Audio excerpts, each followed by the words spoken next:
Hepinize merhabalar. Bugün kanalda sizden çokça istenen, uzun zamandır benim de yapmadığım bir tarif var. Daha önce bir kere yapmıştım. Açıkçası ilk yaptığımda böyle çok iyi yapamamıştım. İkinciyi pişirmem falan gerekmişti. Bugün ossobuco yapacağız. Ossobuco nedir? Ossobuco, yanlış bilmiyorsam İtalyanca, İtalyanların bir yemeği bu. Kemikli et anlamına geliyormuş. Şu ortasında gördüğünüz kemikten kaynaklanan bir isim verilmiş buna. Bizde karşılığı dana incik. Dana incik bildiğiniz gibi çok sert bir ettir. Bütün hayatı boyunca hayvanın yükünü, ağırlığını taşıdığı için çok aşırı gelişmiş kaslara sahip bir ettir. Tamamen kastan oluşuyor diyebiliriz. Gerçekten sert bir et. Izgarada falan yapması düz ızgara mümkün değil. İsterseniz lafı daha fazla uzatmayalım. Hadi başlayalım.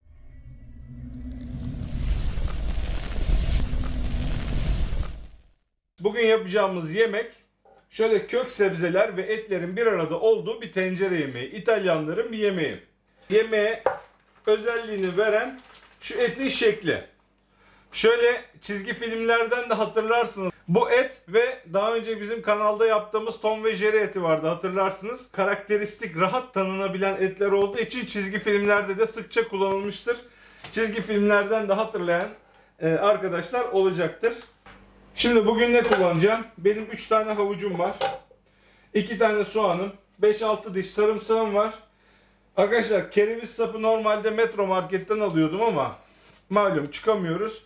Pazardan alabildiğim kadarıyla şöyle aldım, kenara koydum. Az bir şey de kereviz kestim. Şimdi hemen bundan başlayalım. Ben küçük parçalar şeklinde keseceğim. Bu yemeğin aslına bakarsanız böyle sosu gibi oluyor. Yani bunlar tamamen suyunu lezzetlendirmek için kullanılıyor. Ama benim etim çok, sebzem daha az. Böyle her yerine geçsin diye ben sebzeleri küçük küçük doğrayacağım bugün.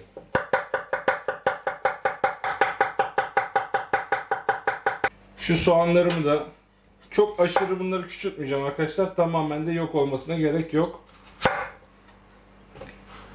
Şöyle şu boyutlar iyidir. Sarımsakları da arkadaşlar şöyle 3'e bölsem yeter. Çok küçük parçalara gerek yok. Bunlar da tamamdır. Bir de kereviz sapları var. Bunları biraz daha şöyle küçük doğruyorum yine. Kereviz falan arkadaşlar doğal lezzet artırıcıdır. O yüzden de bu tür yemeklerde lezzet verir. Ben normalde kerevizi pek sevmem. Ama bu tür yemeklerde mutlaka kullanırım. Evet arkadaşlar, sebzelerle işimiz bitti. Onları bir kenara aldım. Şimdi sıra geldi etlerle olan işimize. Şu kenarında gördüğünüz gibi bir zar var. Bütün etrafını gezer. Şöyle her yerini kaplayan bir zar var. Şimdi arkadaşlar bu zar piştiği zaman toplanır. Toplandığı zaman ne olacak biliyor musunuz? Oradan buradan bu şekilde bazısı yukarı bazısı aşağı biraz şekli bozulacak. O yüzden de şöyle küçük bir çizik atıyorum. Şöyle şu kısımdan bu zarın, yani o zincir şeklindeki bağını koparıyoruz. Onun yerine pişme süresince çekmeyecek ama yine bizim etimizi derli toplu tutmaya yarayacak bir parça ip bağlıyorum. Bunu yapmak zorunda değilsiniz. Bu daha çok böyle sunum açısından önemli bir durum. Eğer bittiğinde tabağa şöyle bütün halde koymak istiyorsak eti, bu bize yardımcı olacaktır. Bakın bu şekilde şöyle kenarlarından bağladım. Şimdi ilk etapta bütün etlerimi aynı şekilde bağlıyorum. Şöyle etlerle işimiz bitti. Hepsini gayet güzel bir şekilde sıkı sıkı bağladık. Şimdi yapılacak olan son işlemimiz şöyle etleri bir una batıracağız. Bu şekilde etlerimizi de unladıktan sonra artık tencereye dönebiliriz arkadaşlar. Artık işimiz tencerede. Ben şöyle bir döküm tencere kullanacağım. Bugün benim etim çok. Buna sığdırabilirsem buna, yoksa belki başka bir kabada alabilirim artık. Bakacağız. Altına biraz zeytinyağı koyuyorum. Yani zemini şöyle hafiften inceden bir kaplasın. 1,5 yemek kaşığı kadar da tereyağı ekliyorum. Yağımız iyice kızdı. Şimdi etlerimi bismillah başlıyorum. Şöyle etlerin dışlarına önden bir mühürlüyoruz. Buradaki amaç aslına bakarsanız etlerin suyunu kaçırmak falan filan değil. Şu dışına koyduğumuz unun da yardımıyla Maillard reaksiyonunu, etlerin lezzetini bir miktar arttırmak. Onun dışında alttaki tavaya yağı geçecek olan etin lezzetiyle sebzeleri de şenlendirmek. Şöyle bir kontrol edelim. Evet, dışı gayet güzel karamelize oldu.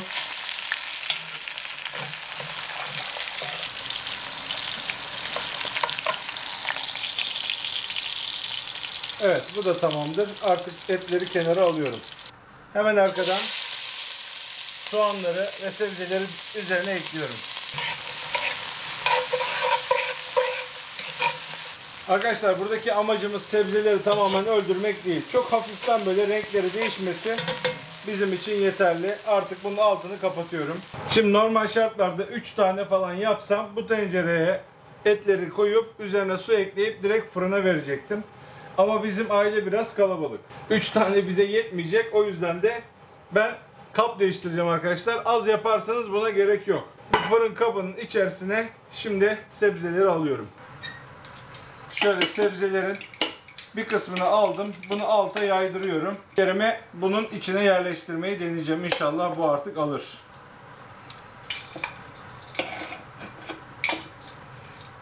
Vallahi bence oldu.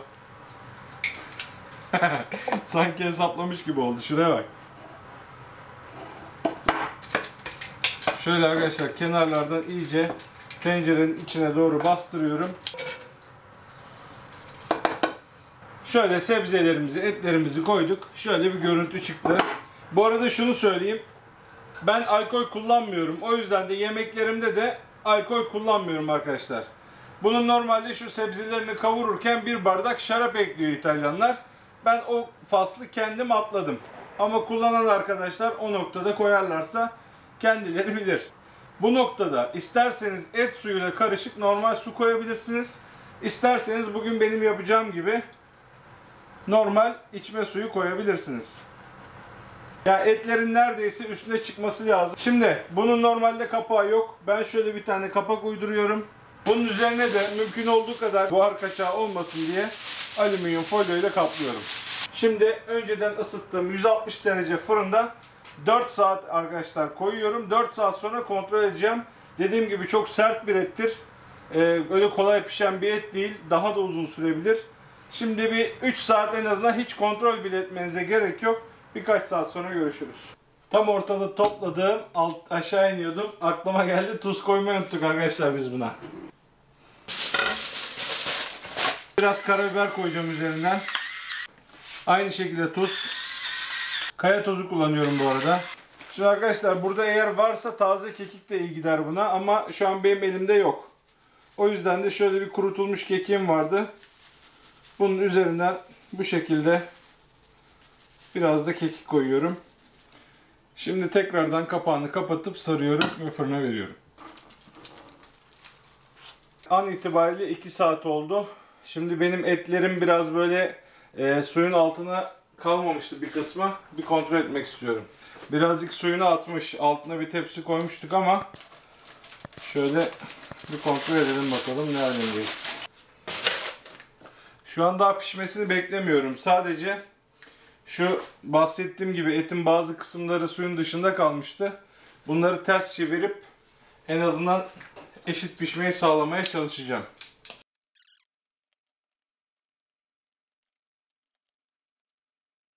Şöyle yine üzerinden bastıracağım. Bu şekilde tekrardan kapağı kapatıyorum. Bu şekilde tekrardan fırına koyuyorum. Yaklaşık 2 saat kaldı ama daha etler bayağı sert. Yani suyun o buharı daha iyi kullanabilmek için birazcık dereceyi arttıracağım bu sefer. Şimdi son 2 saati 180 derece olarak devam edeceğiz. Bir 2 saat sonra durumuna bakarız. An itibariyle tam 4,5 saat oldu. 4 saatte bir kontrol ettim çatalla.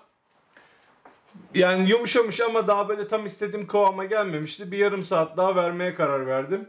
Şu an öyle tahmin ediyorum tamamdır. Bazı arkadaşlar diyor ki abi derecesi kaç? Madem bize alıştırdın iç sıcaklığını söyle. Dana incik çok sert. 98'den önce kolay kolay çözülmüyor. O yüzden de iç sıcaklığı minimum 97-98 derecelere gelmesi lazım. Bu yemekte termometre çok gerekli mi derseniz değil. Bir tane çatalla eti şöyle birazcık didiklerseniz zaten pişip pişmediğini anlarsınız.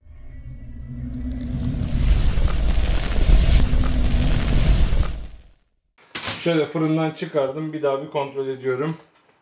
Artık öyle tahmin ediyorum olmuştur ya. Şimdi bakın şöyle kenarından bir yerinden herhalde görünüyordur. Biraz daha yanaştırayım size.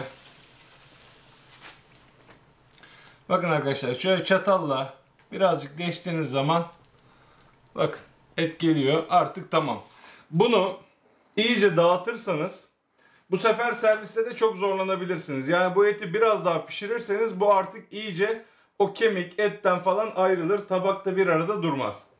Bana sorarsanız doğru kıvam bu. Artık bu ağzınızda dağılır. Ama yok kardeşim ben böyle lime lime olsun istiyorum dersen bir yarım saat daha tutarsınız. Yemeği çıkardık, hacımı da çağırdık. Hacım hoş geldin. Mustafa hoş bulduk. Hoş buldun mu? Ne yaptın Allah'ını seversen yani.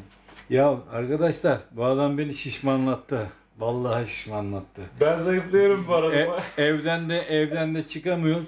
Antrenman yok, bir şey yok ama bu adam bizi duman etti. Yine harika bir şey yapmış. Bunu da ilk defa yiyeceğim. Ayıp. Aslında çok önce bir kere yemiştin bunu. Hatırlamıyorum. Ama hatırlamazsın. Bayağı oldu yapalı. Hatırlıyorum. Bu ne ya bu kemikler? En çok bu ilgimi çekti. Bu ne ya? Bu bir İtalyan yemeği normalde. Dananın inciği. Of. Bu da içindeki de ilik. Onu inşallah. Arkadaşlar normalde bu yemeğin sebzelerini süzüyorsunuz. Sadece suyu kalıyor. Onu da ocakta biraz böyle kalınlaştırarak üzerine sos yapıyorsunuz ama yani biz öyle çok gravy falan aramıyoruz. Biz yanında patates püresiyle pilav yaptık. Allah nasip ederse o şekilde yiyeceğiz. Şimdi bir tanesini alalım mı? Of. Bağladım ben bunları dağılmasın diye. Dur bakalım şöyle bir Mümkün tane değil alalım. abi dağılır bu ya. Bu lokum olmuş lokum. Bismillah şöyle. Evet. Etten güzel suyudur bunun. İşte normalde bunun suyunu süzüyorsun. Kalınlaştırıp etin üzerine sos olarak yapıyorsun. İsterseniz yapın arkadaşlar. Olabilir. Ama ben böyle hani sebzeleriyle bıraktım bugün. Öf. Tabağa kadar bu şekilde koyduk ama bu çok sıcaktır ha. Vallahi sıcaktır. Ya sıcak olsun daha iyi be. Arkadaşlar şöyle size bir göstereyim. Bak. Görüyor musun bak bak. Kendi kendine dağılacak kıvama geldi. Şöyle bismillah tadalım mı? Hadi bismillahirrahmanirrahim. Şunlardan alalım, bunlar biraz soğumuştur. Arkadaşlar müsaadenizle tadıyoruz.